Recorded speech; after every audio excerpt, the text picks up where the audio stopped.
একটি শব্দ, কিন্তু এই শব্দের মধ্যে লুকিয়ে আছে ভবিষ্যৎ গড়ার প্রতিচ্ছবি।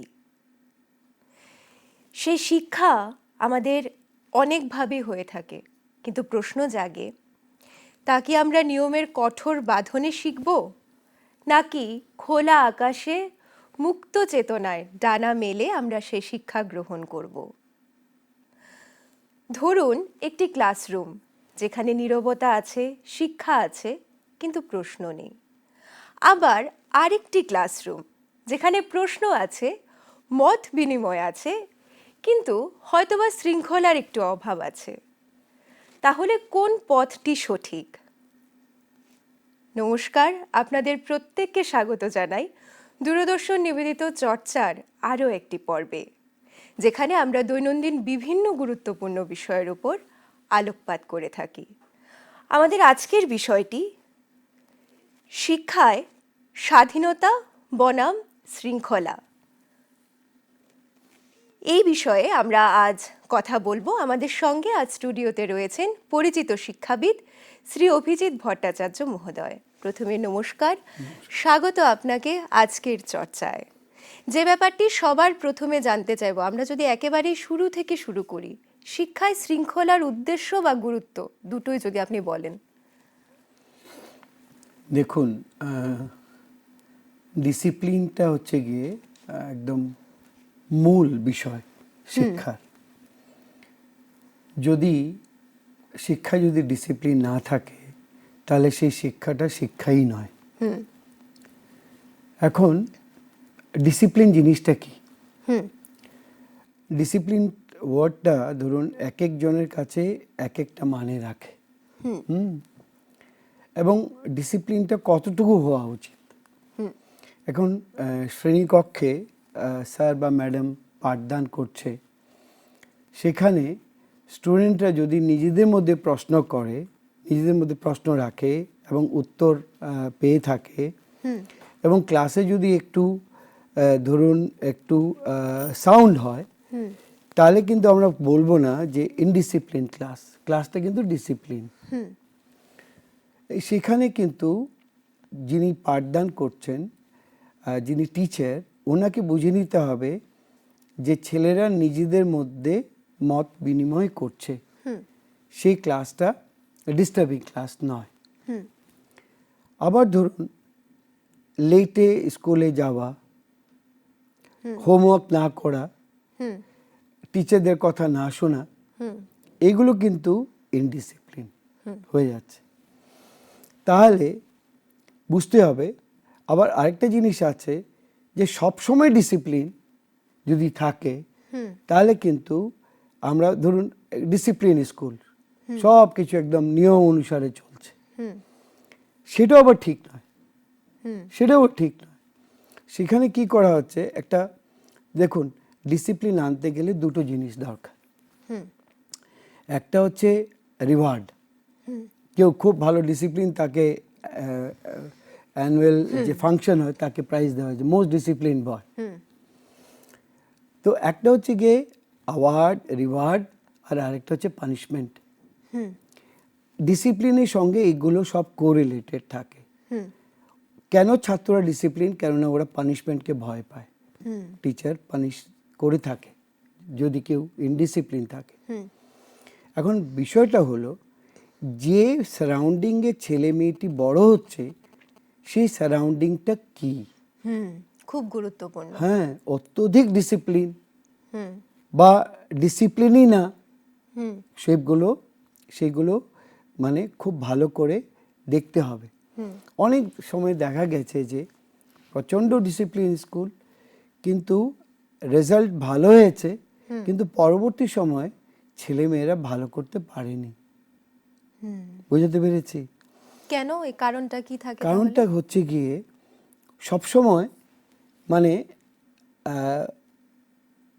চার দেওয়ালের মাঝখানে থাকে, ভয় পেয়ে ডিসিপ্লিন হয়েছে। সে সবসময় মনে করে, আমি যদি স্যার ম্যাডামদের কথা না শুনি, তাহলে আমাকে পানিশ করা হবে। বুঝতে পেরেছেন? তারপর সে ছেলেটি ক্লাস 1 থেকে 2, 3, 4 করে মাধ্যমিক দিল সেই ডিসিপ্লিন ওয়েতে, উচ্চ মাধ্যমিকও দিল, কিন্তু তারপর সে যখন কলেজ বিশ্ববিদ্যালয়ে যায়, সে মনে করে এখন মুক্ত আকাশ পেলাম। তখন কিন্তু ও যে মানে একটা ওয়ে অফ লাইফ কাটিয়েছে, মনে করে যে এখন জেল থেকে মুক্তি পেয়েছে।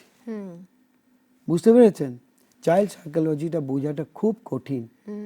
তারপর দেখা যাচ্ছে সেই ছেলেটি ওইরকমভাবে ট্র্যাকে আর আসেনি, হয়নি সেটা, বা মা বাবার থেকে অনেক দূরে।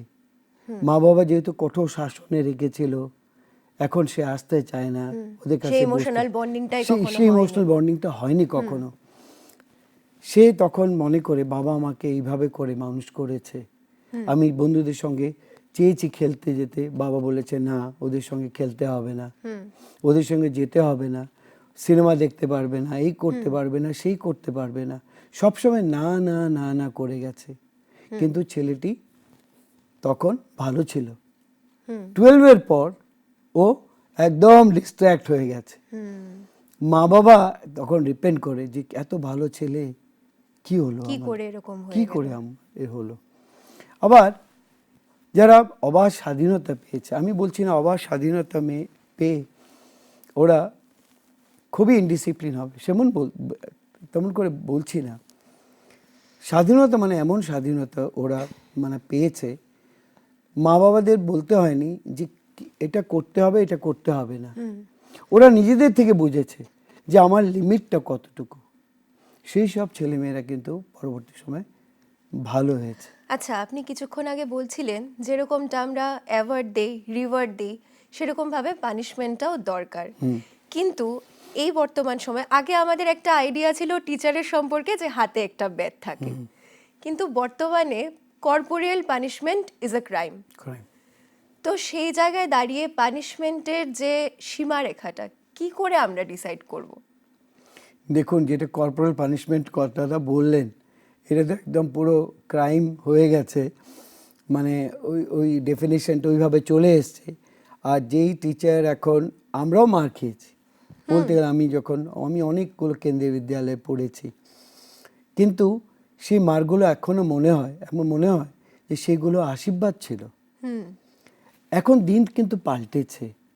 আগে কোনো স্যার বকা দিলে, মার দিলে পরে, বা দারুণভাবে বলে তুমি লিন ডাউন হয়ে যাও, বা এই পানিশমেন্ট করো, বা ঘুরে আসো 100 মিটার 400 মিটার দৌড়াও, এগুলো কিন্তু আমরা উপভোগ করেছি।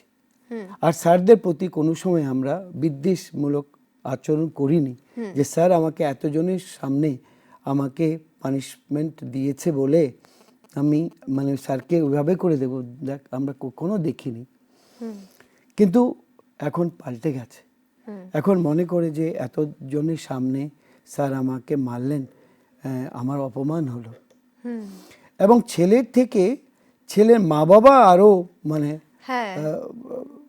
এটা নিয়ে রেসপন্স, হ্যাঁ একদম ও চলে যায়, মাস্টারমশাইকে জিজ্ঞেস করে কে আপনাকে তো ক্ষমতা দিল এগুলো করার, মানে উভয়টাই আছে। অনেক সময় দেখা যাচ্ছে যে স্যার কিছুটা বেশি করে ফেলেছে, পানিশমেন্টটা বেশি হয়ে গেছে ছাত্রের উপর। তো সেই বেলায় কি আছে, তো আগেটাও সিস্টেমটা যেটা ছিল খারাপ ছিল না, এখন যে সিস্টেমটা চালু আছে সেই দিকটা সবার নজর আছে, এবং টিচাররা কাউকে মানে পানিশ করতে, কোনো কথা বলতে, এমনকি কিছু যদি ক্লাসে বকাও দেয়, হয়তোবা মারলো না, বকাই দিল, সেই ইনসাল্টে নিজের ক্ষতি করে নিচ্ছে, এক্সট্রিম স্টেপস নিয়ে ফেলছে, এরকমও। তো সেই জায়গায় এরকমটা কেন?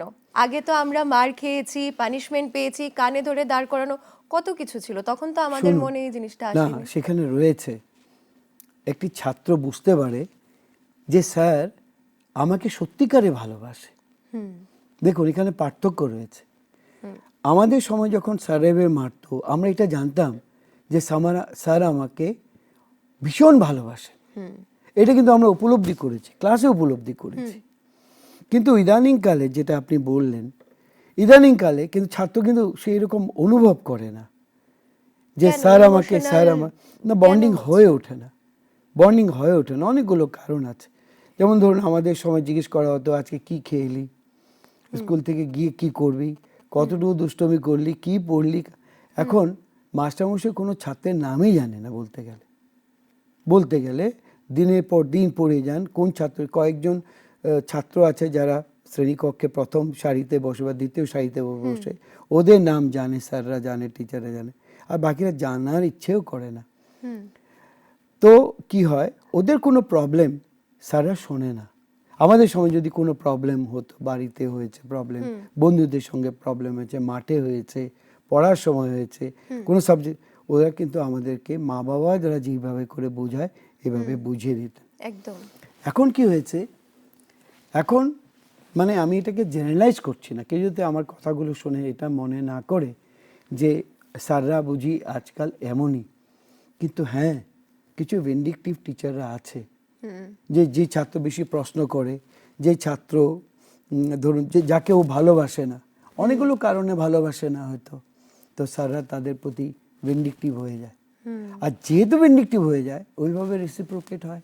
আবার অনেক ক্ষেত্রে তো টিচারদের মধ্যেও, শিক্ষকদের মধ্যেও সে একটা মানসিক চাপ সৃষ্টি করা হয় যে ক্লাসে আমি যদি বেশি বকে ফেললাম, হয়তো বা ওর ভালোর জন্যই আমি বললাম কথাটা, কিন্তু পরবর্তী সময় যে ওর পেরেন্টস এসে আমাকে বলবে না যে আপনি কি করে এ কথা বলতে পারেন বা আপনি কেনই ওকে পানিশমেন্ট দিলেন, আমি হয়তো বা ওকে ডিসিপ্লিনে আনার জন্য এটা করলাম। তো সেই জায়গায় তো একটা মানসিক চাপও থেকে যাচ্ছে টিচারের ওপর। দেখুন, আমরা যারা টিচার, আমরা সাইকোলজিতে পড়েছি, child psychology, parent psychology, teacher psychology, আগে বলেছি, ছাত্র যদি মানে মনে করে যে স্যার যে আমাকে পানিশ করলেন, এই স্যার আমাকে খুব ভালোবাসেন, তাহলে কিন্তু কোনো কমপ্লেন থাকবে না, ও গিয়ে কমপ্লেন করবেই না, উল্টো স্যারের কাছে এসে বলবে যে স্যার আমাকে ক্ষমা করে দিন। এই বন্ডিং এর অভাব রয়েছে। কোন ছেলেটি গিয়ে কমপ্লেন করবে তার মা বাবাকে, বুঝবে যে স্যার সবসময় আমার থেকে ভিন্ডিকটিভ, স্যার অন্যর সঙ্গে একরকমের ব্যবহার করে, আমার সঙ্গে আরেকটা। আচ্ছা, সেক্ষেত্রে অভিভাবকদেরও তো একটা দায়িত্ব রয়েছে। যেমনটা আমরা ছোট থাকতে থেকে জানতাম যে শিক্ষক মানেই তোমার গুরুজন, পূজনীয়। তো এখন কি ওই কনসেপ্টটা আমরা আবারও বাচ্চাদের মধ্যে দিতে পারছি সেইভাবে, সেই অর্থে? প্যারেন্টসদেরকেও এতটা ভোলেটাইল হতে নেই, ওদেরকেও বোঝা উচিত। ওরা যাতে যায়, মাস্টারমশাইয়ের কাছে যায়, হ্যাঁ, গিয়ে কোনো কমপ্লেন নয়, কিন্তু মাস্টারমশাই এগেনস্টে প্রিন্সিপালকে কমপ্লেন করাটা এটা ঠিক হবে না। সেই কনসার্ন টিচারের সঙ্গে গিয়ে প্যারেন্টসরা আলোচনা করতে পারে যে স্যার ও তো স্কুলে আসতে চায় না, আপনার ক্লাস করতে চায় না, আপনাকে ভয় করে, এইসব প্রবলেমও ফেস করছে, করুক, এই কথাবার্তা বলুক। অনেক ক্ষেত্রে দেখা যায় যেরকমটা আগে আমরা যে বাড়িতে এসে যে বলা মা বাবার কাছে যে আজ স্কুলে মার খেয়েছি, সেটাও তো একটা আতঙ্ক যে আমি যদি বলি আমাকে তো সাপোর্ট করবেই না, উল্টো আমি আরো বকা খাবো যে তুমি এরকম কি করেছো জানো, যার জন্য তোমাকে মার খেতে হলো বা বকা খেতে হলো। তো এখন বাচ্চারা যেমন খুব সিম্পল ওয়েতে গিয়ে পেরেন্টসদেরকে বলছে, কমপ্লেন করছে টিচারের নামে, তো কেন এই যে ট্রানজিশনটা, এটার কারণটা কি? সেটা বললাম, এখন তো ধরুন আমাদের বলতে গেলে প্যারেন্টসদের ম্যাক্সিমাম ওয়ান চাইল্ড থাকে, বুঝেছেন, ওরা ওদেরকে কেউ বকাটকা করে না, দেয় না বাড়িতে, এরকম ওইভাবে করে ওরা মানুষ হয়ে আসছে। আমাদের সময় আমরা অনেক ভাই বোন ছিলাম, কে কাকে বকা দিল কি আমরা ভুলে যেতাম সেটা, কিন্তু এখন ও মানে সেন্টিমেন্টাল হয়ে যাচ্ছে ব্যাপারগুলো। তো ভবিষ্যতে এই বাচ্চাটার যখন ও রিয়েল লাইফ সিচুয়েশন ফেস করবে, তখন ওকে কেউ একটা বকা দিল বা রাস্তাঘাটে কেউ একটা কথা শোনালো, তখন ও রিয়েল লাইফ সিচুয়েশন ও কমপ্লিটলি ফেল করবে, তখন সে ইমোশন কাকে ভেন্টিলেট করবে, সে বন্ধুও পাবে না। দেখুন, বাচ্চাদেরকে প্যারেন্টসদের এমন শিক্ষা দেওয়া উচিত যে ও যাতে যে কোনো সারাউন্ডিংয়ে নিজেকে অ্যাডাপ্ট করতে পারে।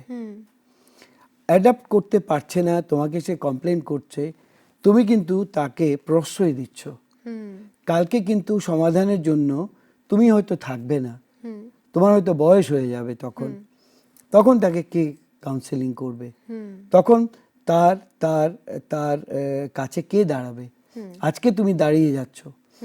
প্যারেন্টসদের উচিত তাকে বোঝানো কি দেখো বাবা, প্রবলেমটা তোমাকে প্রবলেম সলভ করতে হবে, স্যারের সঙ্গে ম্যাডামের সঙ্গে তোমাকে কথা বলতে হবে, তুমি কথা বলে দেখো, না হলে আমরা যাব। আর গিয়ে মাস্টারমশাইকে ধমকানো, থানায় যাওয়া, তো বলছি আমি স্ট্রেট টক করছি, কিন্তু একদম। আপনি কিন্তু আপনার ছেলে বা মেয়েকে আপনি কিন্তু বরবাদ করে দিচ্ছেন।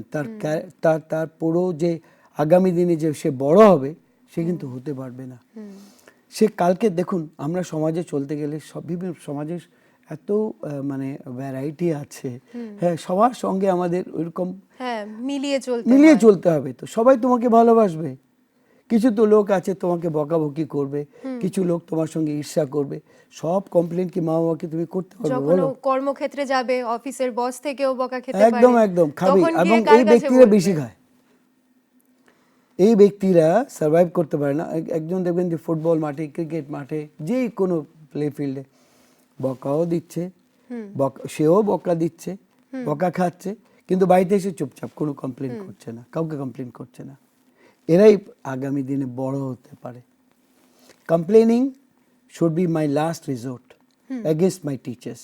আচ্ছা, এই যে ক্রিমিনালাইজেশন অফ কর্পোরিয়াল পানিশমেন্ট, যেটাকে এখন একটা ক্রাইম হিসেবে ধরা হয়, সেটার পক্ষে না আপনি বিপক্ষে, সেটা নিয়ে কি বলবেন আপনি?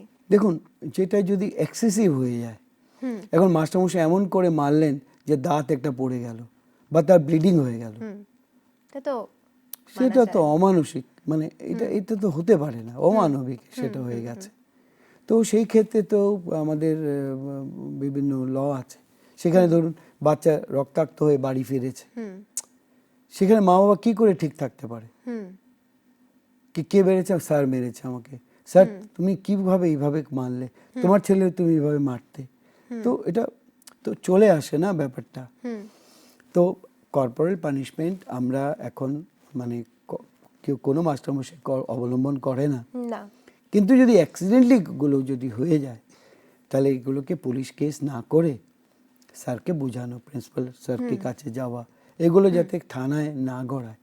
কেননা স্কুলে এই ছেলেটিই থাকবে, স্কুলে এই মাস্টারমশাই থাকবে, তাই না? ও আস্তে আস্তে করে বড় হবে। তো একটা প্যারেন্টসরা যদি ইনভলভ হয়ে যায়, পুলিশ যদি ইনভলভ হয়ে যায়, তাহলে আমি কি করলাম দেখুন, রিলেশনটাকে না একটা পার্মানেন্ট একটা মানে কি বলবো, এমন একটি পরিস্থিতি ক্রিয়েট করলাম যেখানে স্যার ছেলেকে দেখলে অ্যাভয়েড করবে, ছেলে স্যারকে দেখলে তিক্ততা অ্যাভয়েড তৈরি হয়ে করবে, যায়। তিক্ততা তৈরি হবে। তো সেটা যাতে না হয় আর কি। একদম। আচ্ছা, অভিভাবকদের কি দায়িত্ব থাকে? এই যে আপনি বললেন যে ডিসিপ্লিন, বা আমরা যেটা শৃঙ্খলা বনাম স্বাধীনতা নিয়ে আজ কথা বলছি, এই শৃঙ্খলাটা তো একটা বাচ্চা 8 ঘন্টা স্কুলে কাটাচ্ছে, বাকি ঘন্টা তো সে বাড়িতে। তো তাহলে তো পেরেন্টসদেরও একটা গুরু দায়িত্ব রয়ে যায় সে বাচ্চার ভীষণ ডিসিপ্লিন। ভীষণ গুরু দায়িত্বটা মানে হচ্ছে গিয়ে এমন আমি ডিসিপ্লিন বেঁধে দেব না যেখানে সে মনে করে আমি একজন প্রিজনার। হ্যাঁ, আমাকে এতটা সময় উঠতে হবে, এই সময় আমাকে ডাইনিং টেবিলে যেতে হবে, আমাকে এরকম সময় গান করতে হবে, আমাকে এই সময় পড়তে বসতে হবে, আমার টিচার আসবে, তার সঙ্গে কিভাবে চলবে। এই যে আছে না, একজন পেয়ে আমরা একজন ছেলে বা মেয়েকে পেয়ে বাড়িতে কি করি, মাও শাসন করে, বাবাও শাসন করে। বুঝতে পেরেছেন? আর আরেকটা সবচেয়ে বড় যেটা ইদানিং কালে দেখা গেছে সেটা হচ্ছে মোবাইল। হ্যাঁ। ছোটবেলায় দেখবেন মানে এগুলো আছে, বাচ্চা ছেলে দুষ্টুমি করছে, তার হাতে একটা মোবাইল ধরিয়ে দিল, সে এই মোবাইল নিয়ে কিন্তু বড় হচ্ছে। স্কুল থেকে আসলো, ও কিছু ও তো খেলাধুলা করতে মাঠে যাই না এখন, ভুলে গেছে, মাঠই নেই এখন। কি করবে ও? এসে স্নান টান করে ও ফাস্ট ফুড কিছু খাবে, ভাত টাত খেলে কি করবে? ও মোবাইল দেখছে, ইজ বিজি উইথ মোবাইল। মাও মোবাইলে ব্যস্ত, বাবাও মোবাইলে ব্যস্ত। আবার অনেক বাচ্চা আছে যারা মানে 5, 6, 7-এ ওদের দেখা যাচ্ছে ইনস্টাগ্রাম অ্যাকাউন্ট আছে, সোশ্যাল মিডিয়াতে ওরা আছে। একদম this is the curse of today's life. তো সেখানে কি করতে হবে দেখুন, আপনি যে জিনিসটা প্রিচ করছেন, আপনি যদি সেটা প্র্যাকটিস না করেন, তাহলে ছেলে বা মেয়ে ইনডিসিপ্লিন হয়ে যাবে। ছেলেকে বলছেন আপনি পড়ো, তুমি পড়ো, আর নিজে মোবাইল দেখছেন, তাহলে কিন্তু হয় না। ও নিজে পাঠ্য বই পড়ছে, আপনি বড় বড় গল্প বই পড়ুন, ও আপনাকে দেখে শিখবে, বাবা কি পড়ছো? হ্যাঁ, আজকে আমি এই গল্পটা পড়লাম, চলো ডাইনিং টেবিলে যখন বসবো তোমাকে শোনাবো। এমন সিচুয়েশন হওয়া উচিত। এমন সিচুয়েশনটা যাতে কোনো বাড়িতে না হয় যে ডাইনিং টেবিলে দিনের শেষে সবাই খেতে বসেছে, মা ওদেরকে খাওয়া দিচ্ছে, এরকম হয়, বাবাও তার ফেসবুক নিয়ে ব্যস্ত, ছেলেও সিনেমা দেখছে, মাও এখানে কিছু রেখেছে।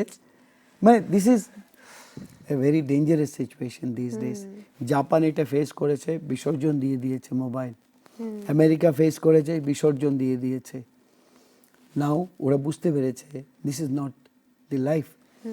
আমরা আমাদের বলে থাকি let us spend quality life in our house. কেননা হ্যাঁ, কোয়ালিটি লাইফ। ধরুন বাচ্চা পড়ছে, ঠিক আছে, বাবা তাড়াতাড়ি পড়া শেষ কর, আমরা গল্প করব, বা একটা কথা আছে। You spend quality life. Quality life is not seeing this mobile. একদম, নট মোবাইল। মোবাইল তো একটা ডিস্ট্রাকশন। হ্যাঁ, তো ওকে ওকে 10টা প্রশ্ন করো না, বাবা শেষে 10টা প্রশ্ন করো, ঠিক আছে জিকে তাহলে প্রশ্ন করি, পারবে 7টা পারলো, 3টে পারলো না, 2টো পারলো, বাকিটা পারলো না, বলে দাও। সবসময় কি থাকতে হবে, বাড়ির এনভায়রনমেন্টটা না পজিটিভ থাকতে হবে, ইনোভেটিভ থাকতে হবে। ওকে স্বাধীনতা দাও। ওকে শৃঙ্খলা মানে এটা নয় যে তুমি ওকে স্বাধীনতা না দিলে ওর নিজের যে জিনিসটা, আত্মবিশ্বাস যেটা আছে না, কনফিডেন্স যেটা আছে না, তুমি লো করে দিচ্ছ তাকে। আর প্যারেন্টস গার্জিয়ানদের বলা উচিত না না শব্দটা সরাও, এইটা করবে না, সেটা করবে না, সেখানে যাবে না, এই করবে না, ওকে যেতে দাও, লেট হিম ফিল ফ্রি। আর যদি তুমি যেতে না দাও, সে কি করবে, যখন 11-12 উঠে যাবে, আমরা বলি days of stress and strain. সে মাধ্যমিক দিল, তো মাধ্যমিক অবধি সে আপনার আন্ডারে আছে। যে মাধ্যমিকে সে 90%, 85% পেয়ে উঠলো 11-এ, ও তো আপনার হাতছাড়া হয়ে যাবে। এটা অনেক বাচ্চার ক্ষেত্রে দেখা অনেক যায় যে হাতছাড়া হয়ে খুব যাবে। ভালো রেজাল্ট করলো মাধ্যমিকে, 12 এসে সেটা আর বজায় সে রাখতে রাত পারেনি। 11টার সময় ঘরে ঢুকছে, বাবা জিজ্ঞেস করলো কি রে এত দেরি, ও তুমি বুঝবে না, বাস এই সিঙ্গেল সেন্টেন্স। বাবাও কিছু বলে না, বাবা স্ট্রেসে থাকে, কিছু যদি বলি তাহলে যদি অন্যভাবে রিপার্কেশন করে, মা এখানে ঠিক আছে। এটা হয়েছে কেন, এটা তুমি সৃষ্টি করেছো। কেন ছেলে যখন চাইছিল যেতে, বাইরে যেতে চাইছিল, তুমি দাওনি, বাধা দাওনি। কিন্তু আজকেও মাচু ম্যান হয়ে গেছে, বাবার বয়স হয়েছে, বাবা পারবে না, ফিজিক্যালি ছেলের সঙ্গে পারবে না, তখন ওকে তুমি থাপ্পড় দিয়েছো, বেত নিয়ে ওকে মেরেছো, সেগুলো মনে রাখবে ও। ছোটবেলার থেকে জানেন তো, বাড়িতে না ওই এনভায়রনমেন্টটা রাখতে হবে। আমাদের বাড়িতে হারমোনিয়াম আছে, তবলা আছে, বা বা বা ধরুন রিসাইটেশন আছে, বাবা ভালো রিসাইট করতে পারে, মা ভালো রিসাইট করতে পারে, তাকে ওই এনভায়রনমেন্টটা বড় করুন। সে কখনো ইনডিসিপ্লিন হবে না। ওকে স্বাধীনতা দিন, ওকে জানার চেষ্টা করুন, ওর প্রবলেমটা ভালো করে শুনুন। না না বুঝে গেছি এগুলো বলবেন না। ছেলে একটি প্রবলেম নিয়ে এসছে, তো মা আজকে এরকম হয়েছে, বন্ধু এরকম করেছে, আচ্ছা বাবা থাকতো, আমি ভেরি টায়ার্ড। এই ছেলে আর কোথায় ভেন্টিলেট করবে, তার একটা ভেন্টিলেট করার সুযোগ আছে, বাড়ি, হোম সুইট হোম। ওকে বলতে দিন, কোনো কিছু বাড়িতে কোনো কিছু রং করবেন, কোনো একটা ফার্নিচার কিনবেন, ইউ টেক হিজ কনসেন্ট। ওকে ইনক্লুডেড ফিল করাতে হবে। ওকে ইনক্লুড করান, we let him get involved in the family. ও একটা গর্ববোধ করবে, না I have got an importance. হ্যাঁ, বাবারে কি রং করাবো, লাস্ট টাইম তো পিঙ্ক করেছিলাম, তুই বল কি করাবো, তো ও বলবে আপনাকে, আর ও বাড়িতে থাকবে, ও কখনো ইনডিসিপ্লিন হবে না। কোনো বাচ্চা যদি আজকে আপনি বলেন যদি ইনডিসিপ্লিন হয়েছে, কারণটা আপনি, স্কুল নয়, কিন্তু কারণটা আপনি। কেননা আপনি ওর সঙ্গে কোঅপারেট করেননি, ওর কথা শুনতে চাননি, সবসময় মনে করেছে আমি ঠিক, আমি আমার জীবনে এটা করেছি, আমার বাবা আমাকে এইভাবে শাসন করতো। আরে forget it, I forget it. ছেলেকে দেখো, মেয়েকে দেখো, ও কি চাইছে দেখো, তাহলে কোনো অশান্তি হবে না। একদম। আচ্ছা, আমরা যদি আবার শিক্ষা প্রতিষ্ঠানে ফিরে আসি, বর্তমান যে শিক্ষা প্রতিষ্ঠানগুলো রয়েছে, সেই শিক্ষা প্রতিষ্ঠানে শৃঙ্খলা এবং স্বাধীনতা, এই দুটোর ভারসাম্য কি বজায় রাখতে আমরা পারছি, আপনি কি মনে করেন? কিছু কিছু স্কুল তো আছে যে ভারসাম্য ওরা বজায় রাখতে পারছে, কিছু স্কুলগুলো পারছে না। কারণটা হচ্ছে গিয়ে সেখানে অনেক স্টুডেন্ট, সব স্টুডেন্ট যদি একদিন চলে আসে তাহলে বসার জায়গা দিতে পারবে না। বোঝাতে পেরেছি? উমাকান্ত স্কুল যেদিন সব স্টুডেন্ট যদি চলে আসে, আপনি ওদেরকে বসার জায়গা দিতে পারবেন না। ব্যাপারটা কি হয়, আজকে যেটা আসছে স্টুডেন্টরা, যে ধরুন 100 জন স্টুডেন্ট আছে, তো 100টা বেঞ্চ নেই কিন্তু। এই যে আমরা এত স্টুডেন্ট ইনটেক করছি, এটার মধ্যে কি একটা লিমিটেশনের দরকার আছে বলে আপনি মনে করেন? লিমিটেশন তো দরকার আছে, কিন্তু সেটা কে কে ডিসাইড করবে? সে দেখুন প্রাইভেট স্কুলস যেটা আছে সেখানে ওইগুলো রেশিওটা মেনটেন, যেরকম একটা আমরা যে বর্তমানে আমরা এনইপি 2020 ফলো করছি, এনইপি 2020-তে কিন্তু বলা আছে যে টিচার এবং স্টুডেন্টের রেশিওটা ঠিক কি হওয়া দরকার। এটা আজকাল কয়টা স্কুল মানছে বলে আপনি মনে করেন? হয় না। দেখুন কিছু পলিসি আছে সেগুলো খাতায় কলমেই থেকে যায়, এগুলো লেকচার দিতে ভাল লাগে, এগুলো নিয়ে যদি আমাকে বলেন বক্তৃতা দিতে national education policy, I can deliver lecture.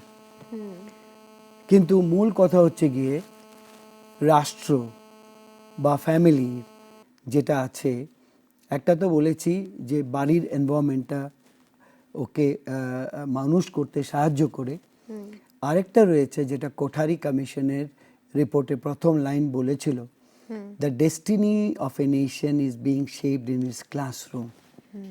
রাষ্ট্রটা কোন দিকে যাবে সেটা নির্ভর করছে ক্লাসরুমের উপর। এবং ক্লাসরুমটা কখন এফেক্টিভ হবে, যখন আমি লোয়েস্ট ডিনোমিনেটরের কাছে আমার কথাগুলো পৌঁছাতে পারবো। একদম একদম। এখন লোয়েস্ট ডিনোমিনেটর যদি ক্লাসে না আসে তাহলে কিছু করার নেই। এবং আমি স্টুডেন্ট এবং টিচার্স রেশিও, মানে স্টুডেন্ট টিচার্স রেশিওটা যাতে কম থাকে, 1 টিচার 24 স্টুডেন্টস, যেটা বিভিন্ন স্কুলে করা হয়, 1 স্টুডেন্ট ম্যাক্সিমাম 35 স্টুডেন্টস, এটা তো হয় না, এটা সম্ভব না। দেখা যায় 50 নিয়ে নিচ্ছে, একদম। 45 50 তো একদম না না, these are normal not থাকে। practically possible. They are possible only in the commission's report. Kharab paben na. These looks very lucrative when reports are presented, but reports are not implemented the way the reports are written. National education policy অনেক ভালো, অনেকগুলো discipline দিয়েছে, মানে আপনাকে অঙ্ক নিতে হবে এমন কোনো কথা নেই, আপনাকে আইটি নিতে হবে এমন কথা নেই, ড্রয়িং থেকে শুরু করে যত রকমের ইয়ে আছে সবগুলো নিতে পারেন। কিন্তু ব্যাপারটা হলো এই সব সাবজেক্ট যে দিয়েছেন সেই সাবজেক্ট টিচার কি আছে? সেই সাবজেক্ট টিচার কি আছে? আপনি খাতায় কলমে সব করে দিয়েছেন, এসি রুমে বসে প্ল্যানিং হচ্ছে, সব কিছু ছাপা হয়ে যাচ্ছে, লেখা হয়েছে, এভরিথিং ডান, দেখে মনে হবে বাহ, it's good, we feel good, but how to implement this things? Is it possible to implement in government schools? Is it possible? No, it's not possible. আমরা আজকের আলোচনার একেবারেই শেষ অংশে পৌঁছে গেছি। আমি যদি একদম সংক্ষেপে শিক্ষকদের জন্য এবং ছাত্রদের জন্য, কারণ শৃঙ্খলা এবং স্বাধীনতা এই দুটো ব্যাপারের মধ্যে যেমন ছাত্রছাত্রীরা আছে ঠিক তেমনই শিক্ষকও সমানভাবে অংশীদার, আপনার থেকে কি বার্তা থাকবে দুই পক্ষের জন্যই? দেখুন আমাদের যারা পড়াচ্ছে, স্কুলে যারা পড়াচ্ছে, দে আর হাইলি এডুকেটেড, সত্যি কথা বলতে গেলে। কেননা ধরুন এরা ভালো মার্কস পায়, মার্কস পেয়ে মাধ্যমিকে ভালো পায়, উচ্চ মাধ্যমিকে ভালো পায়, গ্র্যাজুয়েশন করে, তারপর মাস্টার্স ডিগ্রি আছে, তাহলেই ওরা বিএডে চান্স পায়। সবাই তো আর বিএডে চান্স পায় না। তারপর বিএড করে এসে ট্যাট 1 ট্যাট 2 এসটিজিটি পিজিটি বসে বা সিটেটে বসে, তারপর ওরা শিক্ষকতা করার জন্য ওরা এটার চান্স পায়, মানে that is a passport to teach. তো এরা ধরুন আসে, এরা পড়ায়, তো সব জায়গায় কি আছে, একটা অনুভূতি থাকতে হবে টিচারদের ভেতরে, যে আমি যখন ক্লাসে যাচ্ছি আমি যাতে পড়াশোনা করে যাই। অ্যান্ড ক্লাসে ঢোকার আগে আমাকে ভাবতে হবে আমার যত ওয়ারিজ আছে, যত ফিলিংস আছে, গুড অর ব্যাড, সেটা ক্লাসরুমের পিছনে ছেড়ে দাও। ক্লাসে ঢুকেছো মানে try to be hero there. এবং কোনো ক্লাসে তুমি উইদাউট প্রিপারেশন ঢুকবে না। Without preparation you do not make an entry in the class. স্টুডেন্টরা কিন্তু বুঝতে পারে, এটা আমি বুঝি। আমি মানে ক্লাস 3কেও পড়িয়েছি, 4কেও পড়িয়েছি, বলতে পারেন আমি কেজি টু পিজি স্টুডেন্টদেরকে পড়িয়েছি। কেজি টু পিজি, হ্যাঁ, বাহ। যেমন ক্লাস রামকৃষ্ণ মিশনে যখন পড়াতাম, যখন আমি ওখানে শিক্ষকতা করতাম, মহারাজ আমাকে প্রথম ক্লাসটা দিয়েছিলেন ক্লাস 3 কে পড়াও। আমি মনে মনে ভাবছিলাম, আরে আমি সো কোয়ালিফাইড, এত স্টুডেন্টকে পড়াই, মহারাজ আমাকে ক্লাস 3 দিলেন কেন? পরবর্তী সময়ে আমি মহারাজকে জিজ্ঞেস করেছি, মহারাজ তুমি আমাকে দিলে কেন ক্লাস 3, তুমি জানো না? বলছে না, কারণ আছে, তোমাকে দিয়েছি। তবে কারণটা বললেন। যাই হোক, টিচার যদি ভালোভাবে প্রিপারেশন নিয়ে যায় না, টিচারকে বলতে হবে যে সব স্টুডেন্ট যাতে আমাকে ভালোবাসে, একদম। আর আমার ক্লাসটা যাতে এফেক্টিভ হয়, আমি যাতে লোয়েস্ট ডিনোমিনেটরকে ক্লাস বোঝাতে পারি। যেদিন আমি বুঝবো যে আমি যেটা পড়ালাম আজকে, অঙ্ক হোক, ইতিহাস হোক, ভূগোল হোক, ইকোনমিক্স হোক, শেষে ক্লাসের শেষে সামারাইজ করতে হবে 5 মিনিট। এই তোরা বুঝতে পেরেছিস কিনা বল। যদি না বুঝতে পারো আমাকে জিজ্ঞেস করো, প্লিজ জিজ্ঞেস করো। আর না হলে নেক্সট ডে করবে, তারপর জিজ্ঞেস করো কেমন ছিল আজকে ক্লাসটা। ওরা বলবে, কিন্তু তোমার যদি ক্লাস ভালো থাকে তাহলে বলবে ভালো, আর যদি ভালো না থাকে তাহলে এত রেসপন্স আসবে না, বুঝেনি তো, অনেকজন বুঝেনি। এই গুণটা থাকতে হবে টিচার্সদের মধ্যে, because you are the nation. কত ছাত্র তোমাকে দেখছে, তুমি কারিগর, এটা তো তোমার ফান্ডামেন্টাল ডিউটি। ঠিক। তুমি এটা ভাববে না তোমার জন্য সরকার টাকা দেয়, no, don't think that way. তুমি মনে করবে যে ভগবান আশীর্বাদ করেছে আমাকে, আমাকে শিক্ষক করেছে, আমি ওদেরকে পড়াবো। আর ছাত্রদেরও ভাবতে হবে, ছাত্ররা তো নটি, এটা জেনারেলাইজ করতে হবে। ওরা দুষ্টুমি করবেই, এটা ভেবে নিতে হবে, কিন্তু ওদের দুষ্টুমিটাকে ঢাকতে গেলে তোমাকে ভালো পড়াতে হবে। তাহলে দেখবেন যে সবচেয়ে যে দুষ্ট ছেলে, ও তোমার ক্লাস বসে শুনবে, ও প্রত্যেক দিন আসবে ও ক্লাসে। যেদিন শুনবে যে তোমার ক্লাস নেই, ও আসবে না। তো উভয় রয়েছে, সত্যি একদম উভয় রয়েছে। মানে আর এইভাবে যদি আমরা চলি তাহলে নিশ্চয়ই আমরা অনেক ভালো করব। একেবারে রেসপেক্ট দিতে হবে, ভালোবাসতে হবে। ছাত্ররা যাতে মনে করে মাস্টারমশাই আমাকে ভালোবাসে। তোমাকে দাম্ভিক হলে চলবে না, ইগো থাকলে চলবে না, আমি সব জানি, পৃথিবীর সব জানি। মাঝে মধ্যে ইন্টারাকশন, আরে বাহ, তুমি যেটা বললে আমি তো সেটা জানি না, আমি নতুন করে শিখলাম। অনেক ইনোভেটিভ মানে চেঞ্জেস হয়েছে এডুকেশনে। এবং সবচেয়ে বড় দিক হচ্ছে গিয়ে, সর্বপ্রথম ক্লাসে ঢুকতে গেলে বাচ্চাদের সাইকোলজি তোমাকে ভালো করে বুঝতে হবে। বকা দাও, ওরা গ্রহণ করবে, ভালোবাসো, ওরা গ্রহণ করবে। কিন্তু যদি বোঝে তুমি ক্লাসে পড়ে আসোনি, তাহলে ক্লাসটা ডিস্টার্ব করবে ওরা। অসংখ্য ধন্যবাদ, আজ অনেক কিছু জানতে পারলাম আমরা। তো দর্শক বন্ধুরা, আজকে আমাদের যে টপিকটি ছিল, শিক্ষায় শৃঙ্খলা বনাম স্বাধীনতা, সীমারেখাটি ঠিক কোথায়। আশা করি আমাদের চর্চার পরে আপনারা এবং আমরা প্রত্যেকেই কিন্তু বুঝতে পারলাম সেই সীমারেখাটি ঠিক কোথায়। একটি শ্রেণীকক্ষে যেমন শৃঙ্খলা প্রয়োজন, ঠিক তেমনই স্বাধীনতাও প্রয়োজন। আবারও আপনাদের সঙ্গে দেখা হবে কোনো এমনই একটি গুরুত্বপূর্ণ চর্চায়। আমরা সকলে মিলে সেই চর্চায় সামিল হব। ততদিন ভালো থাকবেন, সুস্থ থাকবেন। নমস্কার। নমস্কার।